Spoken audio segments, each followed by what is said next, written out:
Fala galera, bem-vindos a mais um Occultcast. Eu sou o Gigin do portal imperiumfortuna.com e atosnegros.com.br e hoje vamos continuar com os relatos do Diário Mágico sobre o Reino das Chamas. Lembrando que já começamos falando o que seria essa obra maravilhosa que estamos analisando. Depois começamos fazendo a parte do ritual que emprega a criação do portal negro, como eu chamo, Stargate, para que você possa atingir os outros planos. E depois utilizamos os quadrados mágicos para tentar realmente encontrar algum outro plano.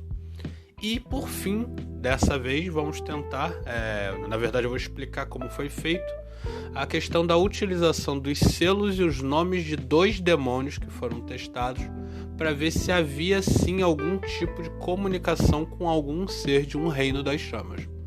Bom, alguns já devem ter percebido, a minha voz está um pouco rouca, porque nesses tempos agora no Rio de Janeiro está chovendo muito, fazendo muito calor, então tá todo mundo com problema de garganta, tosse, por aí vai. Então esse podcast não vai ser dos mais longos, certo? E não vai ser o que a minha voz vai estar melhor. Mas como é um assunto que é relativamente simples, não vai dar tanto trabalho assim, a não ser uma tossidinha aqui e outra ali, certo? Então vamos lá, gente.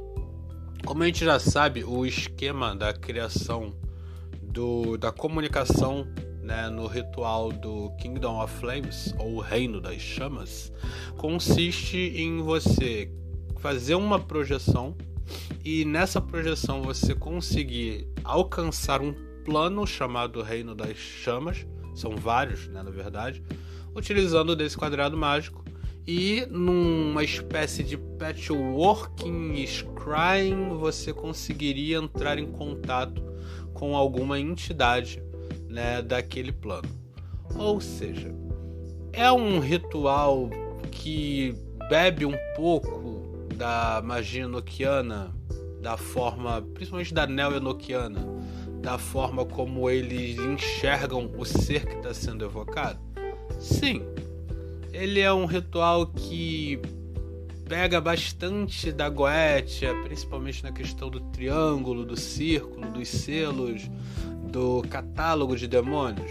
Sim, ele pega um pouco da Goetia luciferiana, onde você tem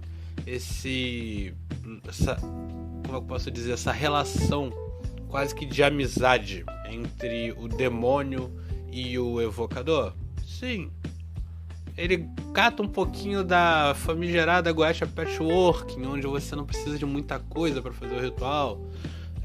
Ele utiliza inclusive bem poucas coisas, bem poucos símbolos, explica muito pouco esses símbolos e mentalmente ele consegue encontrar esses seres. Exatamente. Então o que rola? Eu já citei lá no começo que o Kingdom of Flames ele não é um sistema para um cara falar, eu vou estudar esse sistema porque ele é interessante, ele é complexo e tem muito que eu posso tirar dele. Não. Ele está mais literalmente para um sistema de introdução, certo? Que uma pessoa ela pode tentar pegar para adaptar e refinar, porque, como eu disse, são muitos métodos dentro de um sistema, saca? E são métodos que ele não se aprofunda tanto. Então, uma pessoa que faz uma projeção astral muito mais complexa, ela pode vir a enriquecer o sistema do Kingdom of Flames, utilizando a sabedoria que ela já tem sobre projeção. Assim como uma pessoa que já pratica magia enoquiana, seja a purista ou seja a neo-enoquiana, ela vai poder trazer isso, certo, para dentro do Kingdom of Flames, porque o Kingdom of Flames também trata com anjo, como eles citam, são anjos, espíritos e demônios. Então, o que o cara aprendeu na enoquiana, ele vai poder aplicar, no sistema do Kingdom of Flames e talvez fazer o sistema parecer melhor. E sobre a Goetia em si, um cara que ele já pratica Goetia, não vou dizer a luciferiana, porque todo mundo já sabe que eu acho que é uma piada a Goetia luciferiana e mais ainda a Goetia Patchworking, Então vamos dizer que pelo menos alguém que estuda e pratica a Goetia um pouco mais raiz, vamos colocar assim, possa trazer algum conteúdo útil para o Kingdom of Flames, que é mais ou menos o que eu estou fazendo.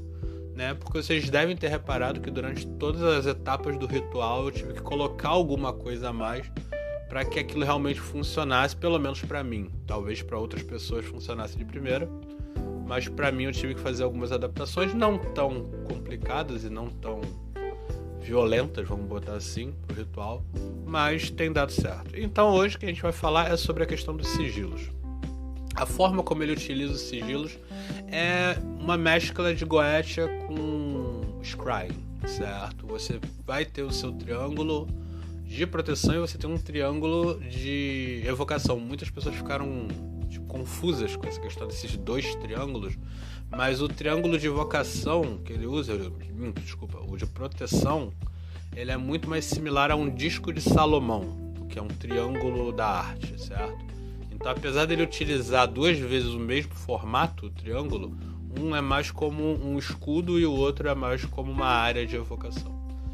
Então ele utiliza velas, ele utiliza pano preto, ele utiliza o triângulo, ele utiliza os símbolos que estão no livro, que vocês podem encontrar lá na Tenebris Actus, na parte de fóruns, na biblioteca. Lembrando que a Tenebris Actus é a nossa rede social somente voltada para o ocultismo. Então ela não é uma rede social para ficar gigantesca com 1 milhão de pessoas, gente fazendo biquinho nas fotos, nem nada do tipo. É só sobre ocultismo. Então o conteúdo lá vai ser somente sobre esse, certo? Já está aberto as inscrições lá para quem quiser e o link vai estar na descrição. Então lá vocês vão encontrar o livro e vocês vão poder debater sobre ele e ver que os símbolos são muito porcos, são muito simples, né? Ao contrário de um sistema um pouco mais complicado como a magia enoquiana, até a própria Goetia, que nem é tão complicado assim, tem muito mais conteúdo no seu material que você possa estudar, né, do que o Kingdom of Flames. Parece que o negócio foi feito muito nas coxas. Então o círculo é muito simples, o triângulo é muito simples e o Stargate é muito simples, assim como os sigilos das entidades que ele chama de demônios, pelo menos essas duas primeiras que eu tentei trabalhar, ele chama de demônios, que foi a primeira.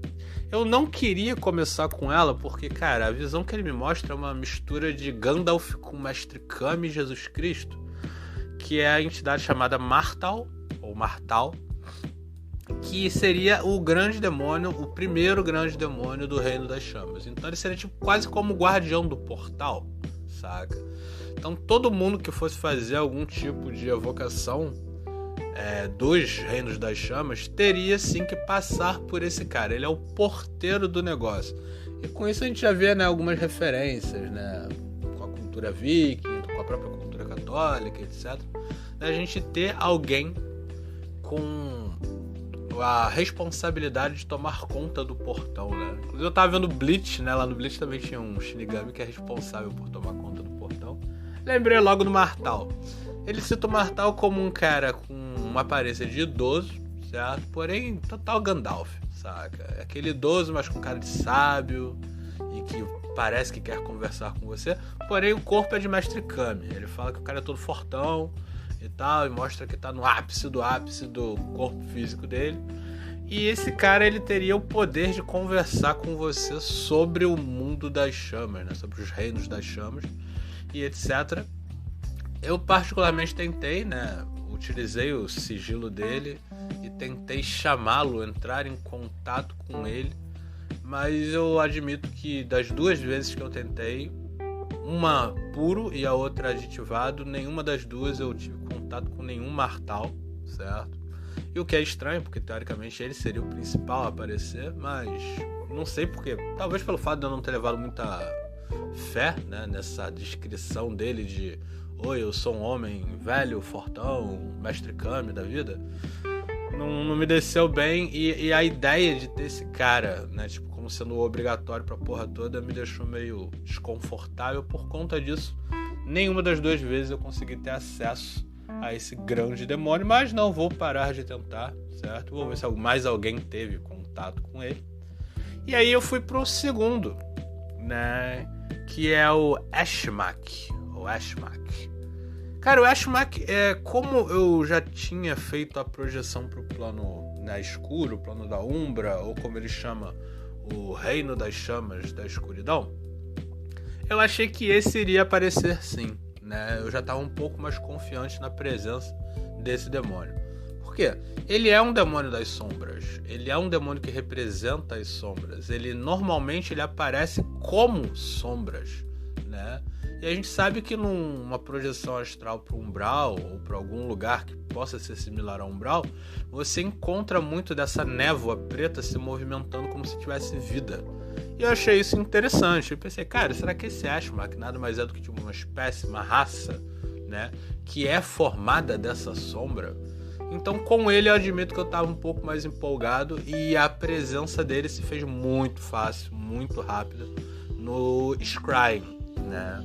E eu estava fazendo o Scrying com a utilização do espelho negro, certo? E não da bola de cristal, certo? Para quem normalmente utiliza aí a Almadel ou a bola de cristal, fumaça e tal. Eu estava usando o espelho negro, certo? E, teoricamente, de acordo com a descrição do livro, o Ashmak, ele aparece ou como essa névoa negra em volta do ocultista que está fazendo a evocação, ou o ocultista pode forçá-lo a aparecer numa forma humana, e aí então ele aparece na forma de um homem negro, certo? Teoricamente magro, se não me engano. Eu acho que a descrição é mais ou menos essa. Um homem negro esguio, grande porém esguio. E ele é um ser silencioso, certo? Ele fala muito baixo, como se alguém estivesse observando. E o que ele faz é exatamente isso. Ele explica para a pessoa sobre sussurros, sobre as coisas que acontecem ao redor dela e que ela tem que prestar atenção. Então ele pode ser aquele cara considerado como o bicho que vai te dar os papos. De tipo, ó, fica de olho nisso, percebe aquilo, olha só, tal coisa tá errada. Eu achei interessante. Eu não entrei nesse quesito de, vou forçá-lo a aparecer numa forma humana, porque eu acho que isso é uma grande babaquice. Eu aproveitei a visão que eu tive, sim, dele como uma névoa ao redor, né, do meu círculo e realmente sussurrando para dentro do círculo comigo, tentando dar uns toques que alguns são realmente úteis, alguns nem tanto, mas me pareceu que é uma entidade interessante, tipo uma entidade espiã, né, um demônio espião, que ele analisa a tua situação quanto a problemas que podem vir a acontecer com você e você não percebe. Bom, depois disso, o Rio de Janeiro teve uns tempos muito ruins de chuva, calor, então ficou muito difícil de fazer qualquer ritual sem ser incomodado pelo barulho da chuva, o relâmpago e o caralho 4. Então eu dei uma pausa, né, e vou dar uma pausa de mais ou menos uma semana. Então provavelmente semana que vem a gente não vai ter a continuação do Kingdom of Flames, mas sim na outra, certo? Até porque também, se não me engano, semana que vem é meu aniversário, então não vou ficar evocando entidade no meu aniversário não, certo? Então galera, essas foram as duas experiências que eu tive utilizando o Reino das Chamas e chamando dois demônios. Ele deixa bem claro que são demônios, que é o Ashmak e o Martal. Sendo que o Martal eu não tive experiência nenhuma e já com o Ashmak foi mais ou menos parecido com o que ele cita lá no próprio livro mesmo. Então eu aconselho ele de entrada pra galera que curte, projeção é uma boa. Bom, então eu vou ficando por aqui, já passamos dos 10 minutos. Lembrando sempre que a gente também tá no nosso YouTube, sendo que lá no YouTube as postagens demoram mais a aparecer, mas elas aparecem acho que 1 ou 2 vezes por mês. Então se você gostou, curte, compartilha, certo? Se inscreve no canal. Se você não conhece, a gente tem o nosso grupo do WhatsApp, onde a gente debate todos esses assuntos, certo? É um grupo somente de ocultistas, muito respeito, muita música, é bem divertido. Se você também usa Facebook, estamos lá, Instagram está chegando. A nossa loja vai inaugurar agora essa semana, certo? Na verdade ela já está funcionando, mas a gente vai ter uma festa de inauguração dela. Então a gente vai poder ter livros, tarô, camisetas, moletons, canecas, etc. Velas para quem quiser praticar os seus rituais.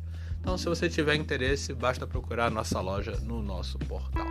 Então, lembrando sempre que a gente tem o nosso Apoia-se. Se você gosta do nosso conteúdo e quer apoiar o nosso canal, quer que a gente continue gravando podcasts, escrevendo matérias e mantendo o site no ar, pode entrar no nosso Apoia-se com acho que R$2. O mínimo é R$2 e o máximo é R$50. Então, quem puder e tiver aí condição de ajudar, nós agradecemos muito, porque são vocês que mantêm o nosso portal vivo e funcionando e movimentando, sempre tendo matérias de terça a sexta-feira. Então, gente, por hoje é só. Muito obrigado. Até a próxima. Fortuna.